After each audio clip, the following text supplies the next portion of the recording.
Really cold this morning. Something we need to be thinking about in about a week's time, because according to weather, those minus temperatures are on the way back. And in our area, -1, possibly -2. So keep that fleece handy, you're going to need it. We're not growing much or anything at the moment, because obviously with light levels combined with that constant cold temperature, seeds find it very difficult to germinate, unless you're doing them indoors. And we've got peppers indoors at the moment and onions, and they're actually doing alright. We've now got a bit of size to those peppers. They're not huge, but they have now started to get the first true leaf, which is a really good sign. Somebody asked me about grow lights as well indoors, and they was asking if I have the grow lights and the heat mat on 24/7, and I don't. The heat mat does stay on 24/7 because it needs that consistent warmth to help these seeds germinate and to get them start growing. But as regards light, I usually give them 10 to 12 hours a day, because the plants still need some rest time, just like we do. You don't want to leave lights over your plants 24 hours a day. In the long run, that's going to do more harm than good. Just noticed these broad beans. I keep forgetting that I've got this lid over the top, which we definitely need because of slugs. But now it's actually started to lift that lid up, because these plants are getting a bit more size on them. But the only problem with leaving that lid over the top is that condensation is then constantly on your leaves, and they might start to yellow. So far, so good. So we'll leave that with lid off today. Just help those tops dry out a little bit. But at least we've got something worth looking at when we come out on a Monday morning. Something is working. Not much or anything else. The sweet peas are pretty much the same size as they were, but there's no damage to them. So that's a good thing. Onions, very slow. Don't expect miracles at this time of year. That's all I can say. I've not come out to actually sow any seeds today. It's that time of year where I start going around the garden and collecting up any containers, ones that we used last year that might still have compost in, because we can reuse that compost. We're not going to be growing a lot of stuff at this time of year, so we only need small amounts of compost. So to save a little bit of money, you might as well get all your containers that might still have something from last year and amend that compost. Because what we're going to be doing is just starting off a few seedlings, because it's very early in the year yet to do much or anything. So you're only going to be filling trays like that. These hold 12 separate plants, and obviously they don't take a lot of compost, so there's no need to go rushing out and buying 5 or 6 big bags of compost if you're lucky enough to have places close to you that actually have it at this time of year, which can be another problem. A lot of shops don't stock the gardening stuff until after Valentine's Day, at least not around here anyway. So unless you go to a big garden centre, you can't really get compost.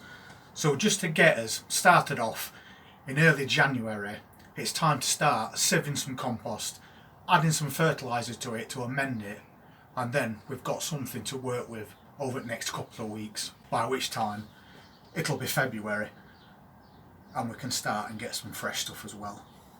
But first, I need to go around the garden and see what containers I've got with stuff in that I could use. Well, I've collected 1 or 2, but to be fair, it's really cold on hands today. I found this in the garden. It shows you how cold it is out there today. Things are starting to ice up.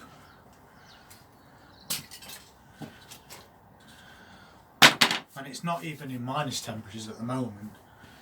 But anyway, we got quite a few containers together, some that still got plants in. They're not looking very good. They're not too bad, but they're not in a condition where I would eat them. That's lamb's lettuce, and I think it's gone past its best. So we'll see what we can get from that. And we've got a couple of baskets. This one is what's left of last year's cherry tomato plants that were put in little baskets. And it's got a little tomato still attached. But obviously that's not going to be any good. So we just need to get that plant out, shake away that compost, and we've got the start for something that we can reuse. A really good idea to do is to collect your tubs up in advance and put them in your greenhouse to dry out, which I forgot to do. And we've had quite a lot of rain, so when you come to sieve that compost, it's just going to make it that much more difficult. But if you haven't got a greenhouse, pop them in your shed, put them in a shelter if you've got a bit of a shelter anywhere, or just throw a tarp over the top of them. Just give them a chance to dry out. It's going to make that job so much easier. We've only got one in here at the moment, which is this one, and you can see that's nice and dry. So we've got a bit of something to start us off with at least. Meanwhile, all these other containers, they'll stay in here for quite a few days, maybe a week, and then we'll do the same with those as well. It's amazing just how much mess your greenhouse gets in when you're barely using it for a few months. So this stuff probably going to be too wet for us to sieve at the moment. And I have got a sieve in here somewhere, buried. I'll find it. Just trying to get myself organised. I need my bench to work on. Looking forward to using these again. You'll remember those. All those little caravan wash bowls that I got. I think I got about 15 on them. I bought a bulk lot of them, so they only cost a few pence each, which is brilliant. And we've been using those all the way through summer, and we've had some really good results. And it also raised quite a lot of interest to people as well. A lady was asking me quite recently about starting off gardening and what tools do you need to have. And I think that first off, a good sieve. You're always going to want one of those. That was originally from Wilko's for about £3, but Wilko's is gone now. But I'm pretty sure you can get them from Amazon or other places. But definitely you need a sieve. Plenty of trays. If you buy flowers at any point, they come in trays like that, and I save them. You can replant all your stuff in it for nothing. Trays like this for bottom watering your plants. You've got to have them. Definitely one of these.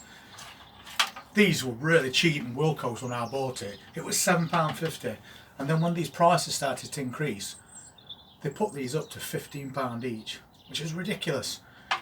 But if you can get a smaller version of one of these, it's just a pump sprayer. You just give it a pump, and then you can spray all your plants. And they've got those really good long reaches on them, so you can get in between plants if they're all together without spraying all the leaves on the outside, which is definitely something. So definitely one of those.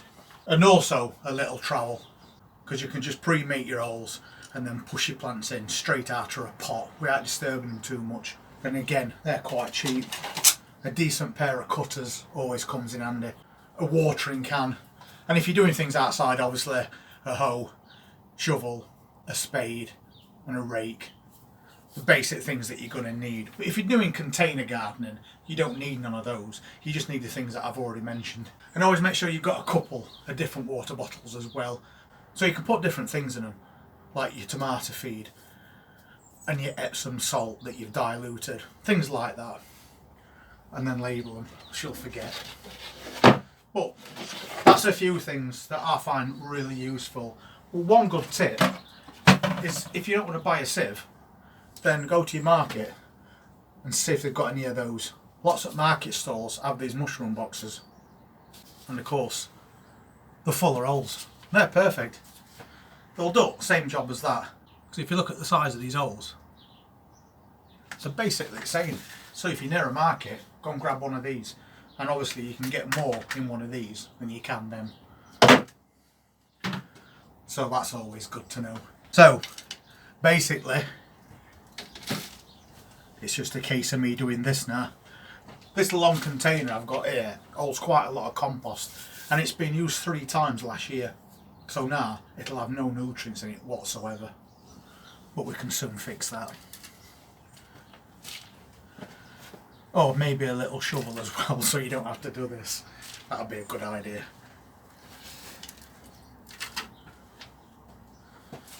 So I'm just trying out that free one today. Why not? So just giving it a bit of a shake to get that loose compost through and leave all those stones and roots behind that we don't want.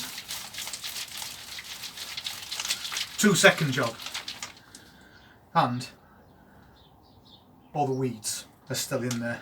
Another thing that would be good to have is something like this, a nice big size container to put your compost in, preferably deeper than this. I usually have one of those big clear plastic ones, but I broke that. I am getting another one quite soon, because then you can sieve all your compost in one go, add what you want to it, like feed or vermiculite, and it's ready prepared as soon as you want to start sowing some seeds. But for the sake of 2 seconds, with that old compost, we've got that now. There's a couple of bits in it, but you're going to get that. It's not going to be perfect unless your sieve has got smaller holes. But that was just using that free one, and to be fair, that's not a bad result at all. So what we've got in there is probably enough compost to fill up about 4 of those trays that I showed you earlier, which is around 48 plants in total, so that's a very good start for free.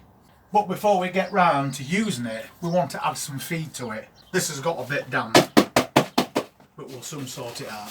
We just break it up by hand, and then I'll just add a couple of hands full, and then we'll just mix all that compost up. And when you do this, this compost is probably going to have more nutrition in it than some new stuff that you can buy, especially if you buy the cheap stuff. So there we go, nearly a full tray of old amended compost. And I've got some of these as well that still got compost in them. These were containers from Pound Shop. Let's try my own sieve now. That one works perfectly fine though. Again, this one is quite wet. We'll see how it goes. At least by doing this, we can get the majority sieved, and then what's left we'll pop to one side, and then it's going to dry out that bit quicker. But we did get something from that, and now we've got some really nice looking compost that's already full of nutrition, ready for when we start sowing those seeds in a week or so. And I say a week or so because I know that there's not much point in sowing seeds into your cells outdoors, even in your greenhouses, when you've got minus temperatures on way, because those little cells are going to have moisture in them. So that little bit of compost is going to freeze solid, as well as the seeds that you've put in. So for the moment, this is what I'm concentrating on. Collecting containers, reusing old compost after we've sieved it, and then added some more fertiliser, so there's plenty of nutrition in there, ready for spring. If you want to see what we're doing on that lead up to spring, please hit that subscribe button, press that notifications bell, and I'll see you next time. I think I need to get some cough medicine. Take care.